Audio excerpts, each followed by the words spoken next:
Hello students, welcome to our channel the Atlas of Ideas. तो आज का जो हमारा लेक्चर है वो हमारे आइस कैंडी मैन के लेक्चर सीरीज़ का लास्ट पार्ट है, जिसमें हम नावल के थीम्स एंड सिंबल्स को डिस्कस करेंगे।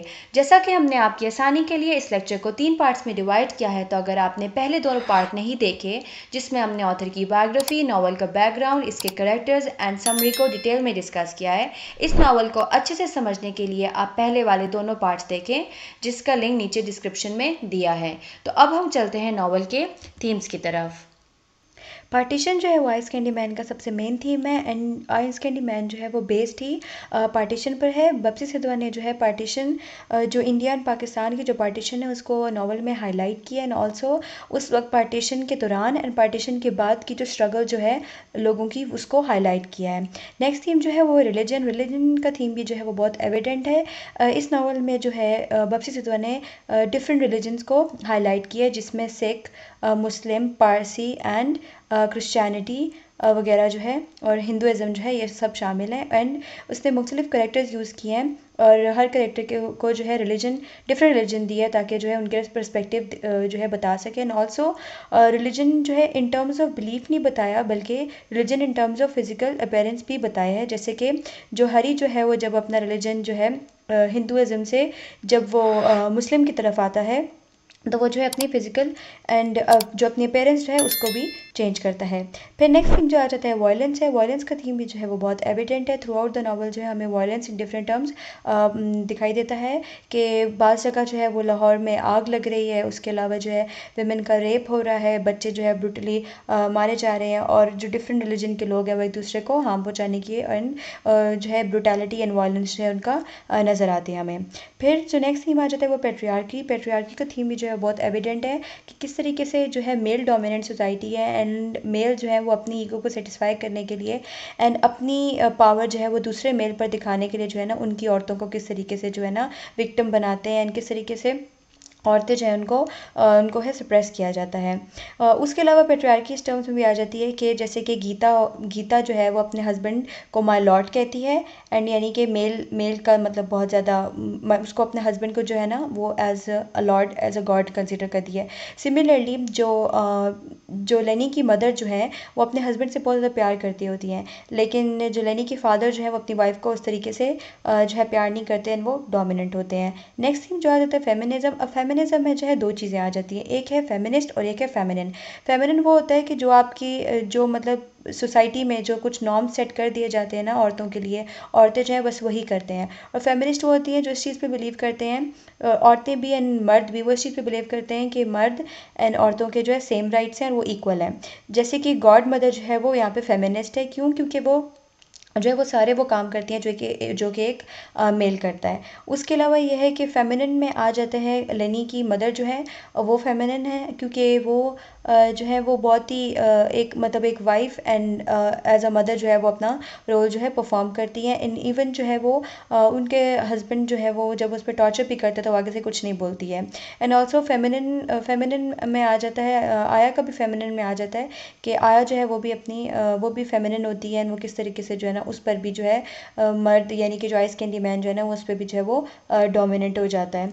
एंड उसके अलावा जो हमीदा जो है वो फेमिनिस्ट है, क्योंकि वो जो है वो फॉलन वुमन होती है, लेकिन वो जो है वो फिर भी हिम्मत नहीं हारती, वो लेनी के घर में जो है जॉब करती है एंड अपने आप के लिए जो है ना प्रोवाइड करने की कोशिश करती है। नेक्स्ट थीम जो आता है वो है पोस्ट कॉलोनाइजेशन का। ये भी बहुत इंपॉर्टेंट थीम है। थ्रू आउट द नावल हमें ऐसे एलिमेंट्स नज़र आते हैं जो कि पोस्ट कॉलोनाइजेशन को जाहिर करते हैं, जैसे कि क्वींस पार्क हो गया, क्वीन का स्टैचू हो गया। उसके अलावा हमें जो है ब्रिटिश का जो डिवाइड एंड रूल पॉलिसी उसके बारे में पता चलता है। उसके अलावा पोस्ट कॉलोनाइजेशन में लोगों की मेंटालिटी हमें नज़र आती है। एंड ऑल्सो ये मतलब एविडेंट तो नहीं है, लेकिन ये हिडन चीज़ है कि किस तरीके से जो ब्रिटिशर्स जो थे उनका जो एजेंडा जो था वो सिर्फ यही था कि आपने डिवाइड करना है फिर रूल करना है। उनको इंडिया के प्रोग्रेस से कोई ताल्लुक़ नहीं था, बल्कि जो है वो सिर्फ और सिर्फ अपने बारे में ही सोचते थे। तो ये सारा जो है पोस्ट कॉलोनाइजेशन में आ जाता है। उसके अलावा नॉवल में जो है इंडियन डिक्शन यूज़ हुई हुई है, ये भी पोस्ट कॉलोनाइजेशन को हाईलाइट करती है। नेक्स्ट आ जाता है क्योज एंड कन्फ्यूजन। ये भी बहुत इंपॉर्टेंट थीम है।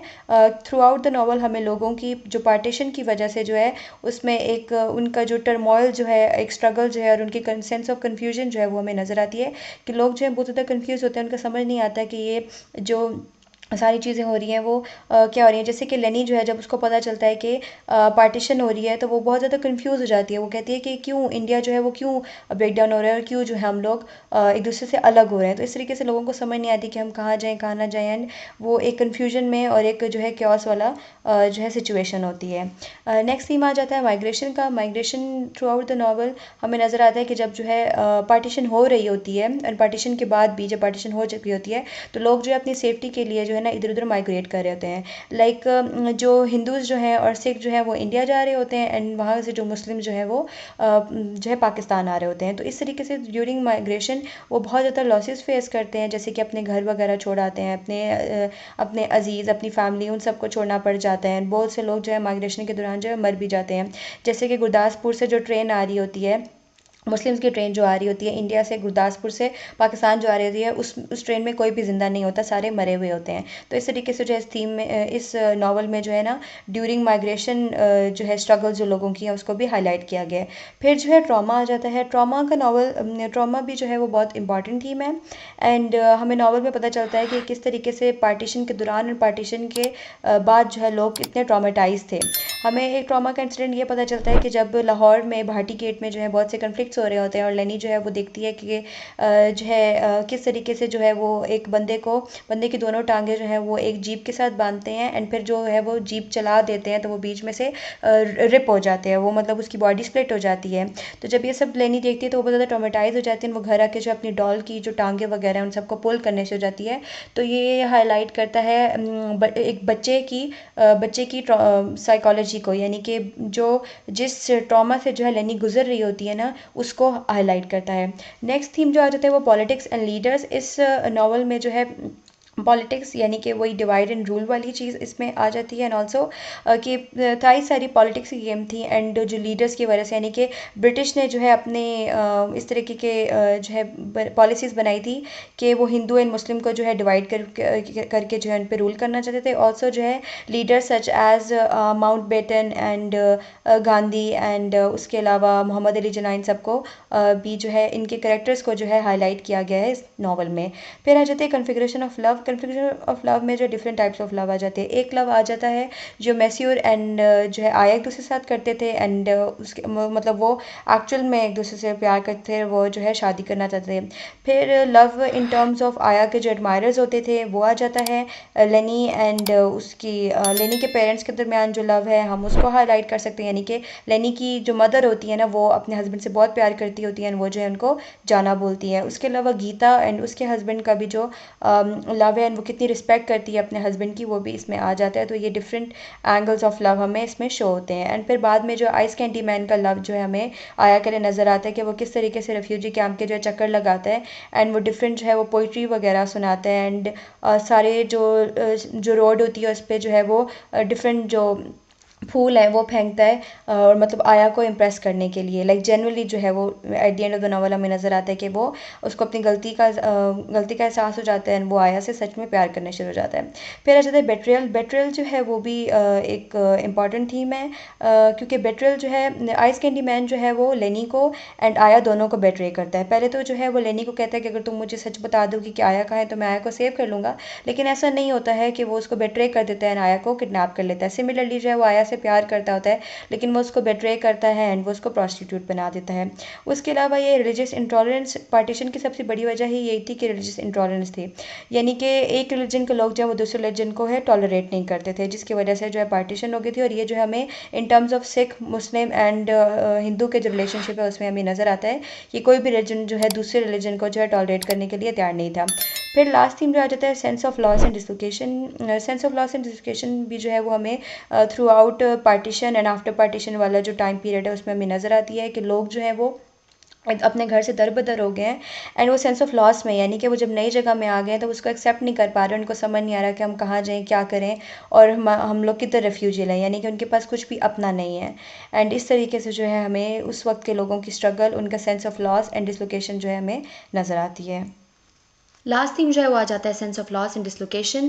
थ्रू आउट दिस पार्टीशन, और पार्टीशन के बाद भी जो है ना लोग जो है वो सेंस ऑफ लॉस में थे, एंड उसके अलावा डिसलोकेशन में ये है कि वो मतलब डिसलोकेट हो गए थे, क्योंकि जो है पाकिस्तान के लोग जो है यानी कि जो हिंदूज़ और सिख्स वगैरह जो थे वो इंडिया जा रहे थे, एंड इंडिया से जो जितने भी मुस्लिम जो है वो पाकिस्तान आ रहे थे और वो अपना घर वगैरह सब कुछ छोड़ के आ रहे थे, और उनको इसलिए जो है वो सेंस ऑफ लॉस में थे, क्योंकि वो एक नई जगह में आए थे और उनको नहीं था पता कि वो कहाँ रहेंगे कहाँ नहीं रहेंगे। वो अपने घर वगैरह सब कुछ जो है वो छोड़ के आ गए थे, अपनी चीज़ें अपनी पोजेशन वगैरह सब कुछ, तो इसलिए जो है वो बहुत ज़्यादा परेशान थे एंड वो sense of loss and dislocation में थे।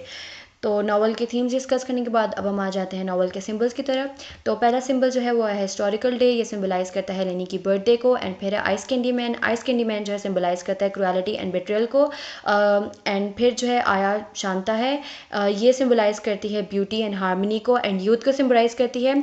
बट लेटर जब ये प्रोस्टिट्यूट बन जाते हैं, यानी कि जब आइस कैंडी मैन इनको किडनैप कर लेता है और इसको प्रॉस्टिट्यूट बना देता है, तो ये फिर तब रिप्रेजेंट करती हैं the earth that is looted raped and humiliated. यानी कि एक जो पार्टीशन के वक्त जो औरतों के साथ हुआ था ना, यानी कि वो ह्यूमिलिएशन फेस करनी पड़ी थी उनको, उनका रेप हुआ था, एंड उसके अलावा जो है ओवरऑल जो है वो लूट मार की गई थी। तो ये उस सारे जो है ना क्योस, उस सारे कन्फ्लिक्ट को और उस सारे जो टॉर्चर जो था ना उसको रिप्रेजेंट करते हैं। लायन जो है वो लेनी की एंजाइटी को रिप्रेजेंट करता है। लेनी जब भी लायन को देखती है ना, लायन से वो डरती होती है, एंड फिर जो है ना वो बहुत ज़्यादा मतलब डरती होती है, तो इस वजह से जो है ना हमें पता चलता है कि ये लायन जो है सिम्बलाइज करता है लेनी की एंजाइटी को। फिर सल्वेशन आर्मी जो है वो पहले तो सिम्बलाइज करता है ब्रिटिश रूल इन इंडिया को, एंड फिर जो है वो सिम्बलाइज करता है, क्योंकि सल्वेशन आर्मी उनका जो है वो लेनी ख्वाब भी देखती है, लेनी ख्वाब में देखती है कि सल्वेशन आर्मी जो है वो नाजी पार्टी बन गई है एंड वो जो है लोगों पे तशद्दुद कर रही है। तो सिमिलरली जो है सल्वेशन आर्मी जो है ना वो violence and brutality that would occur as the British divide the country उसको शो करती है, यानी कि जब जो है ब्रिटिश जो है वो कंट्री को डिवाइड कर देंगे तो जो वायलेंस वगैरह जो क्रिएट होगा उसको ये रिप्रेजेंट करती है। फिर जो क्वींस का स्टैचू जो है वो सिम्बलाइज करती है ब्रिटिश कॉलोनियल रूल को। एंड चाइल्ड ऑन स्पेयर, यानी कि जब राना जो है वो देखता है कि जब गांव सारे के सारे जो है वैक्यूएट हो जाते हैं, सारे लोग मर जाते हैं, तो एक बच्चा जो है वो स्पेयर पे लटका हुआ होता है, तो वो जो है सिंबलाइज करता है, वो मरा हुआ बच्चा जो है, तो वो सिंबलाइज करता है बेसिकली सिख की विक्ट्री को सिंबलाइज करता है कि उन्होंने जो है वो उस पूरे गाँव पे जो है कब्जा कर लिया है। तो ये जो है वायलेंट साइड ऑफ नेशनलिज्म जो है उसको रिप्रेजेंट करता है। फिर डॉल जो है वो डॉल जो है वो वायलेंस ऑफ पार्टीशन को सिंबलाइज करती है, यानी कि लेनी जब अपनी डॉल को जो है वो उसकी टांगे वगैरह खींच रही होती है एंड उसको दरमियान से जब वो फाड़ के मतलब दो हिस्सों में तकसीम कर देती है, तो ये भी जो उस वक्त जो वो ट्रॉमा जो होता है मतलब वो जो साइकोलॉजिकल इम्पैक्ट जो होता है बच्चे के ऊपर यानी कि लेनी के ऊपर, एंड जो उस वक्त की जो पार्टीशन की वजह से जो वायलेंस हो रहा होता है ना उसको रिप्रेजेंट करता है। तो ये था हमारा आज का लेक्चर। आई होप आपको आज का लेक्चर समझ आया होगा। If you have any questions you can ask in the comment box. Video को लाइक एंड शेयर करें एंड चैनल को सब्सक्राइब करें। Stay tuned for more lectures.